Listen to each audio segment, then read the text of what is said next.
ত্রয়োদশ জাতীয় সংসদ নির্বাচনে সংরক্ষিত নারী আসনের ভোটের তফসিল ৮ এপ্রিল, ভোট হবে ১২ মে। সোমবার রাজধানীর আগারগাঁওয়ের নির্বাচন ভবনে সাংবাদিকদের এ তথ্য জানান ইসির সিনিয়র সচিব আক্তার আহমেদ।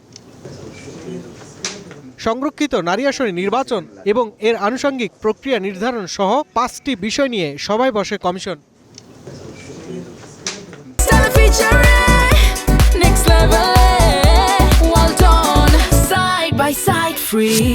সভা শেষে কমিশনের সিনিয়র সচিব জানান, আগামী ৯ মে বগুড়া ৬ আসনের উপনির্বাচন হবে।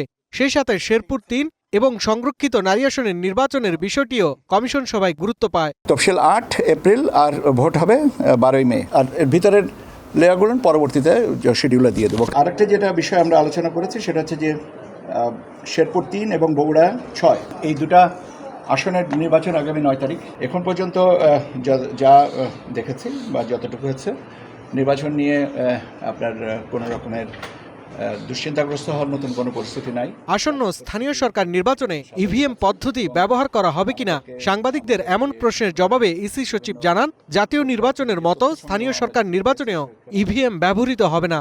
লোকাল গভর্নমেন্ট ইলেকশনে ইভিএম ব্যবহার করা হবে কিনা কমিশনের নীতিগত সিদ্ধান্ত না। ত্রয়োদশ জাতীয় সংসদ নির্বাচন নিয়ে যে মামলাগুলো রয়েছে এগুলো নিষ্পত্তি না হওয়া পর্যন্ত সংশ্লিষ্ট আসনের নির্বাচনী সামগ্রী সংরক্ষণ করা হবে বলেও জানান আক্তার আহমেদ। এ পর্যন্ত নির্বাচনী মামলা হয়েছে ৫০টা। নির্বাচনের মামলা হয়েছে, নির্বাচন পরবর্তী মামলা যেটা ৫০টা। তাহলে এই ৫০টা আসনের আলামত বা মালামাল এগুলো সংরক্ষণ করতে হবে নির্বাচন এই মামলা নিষ্পত্তি না হওয়া পর্যন্ত। শাহরিয়ার বাঁধন, ওয়ান নিউজ, ঢাকা।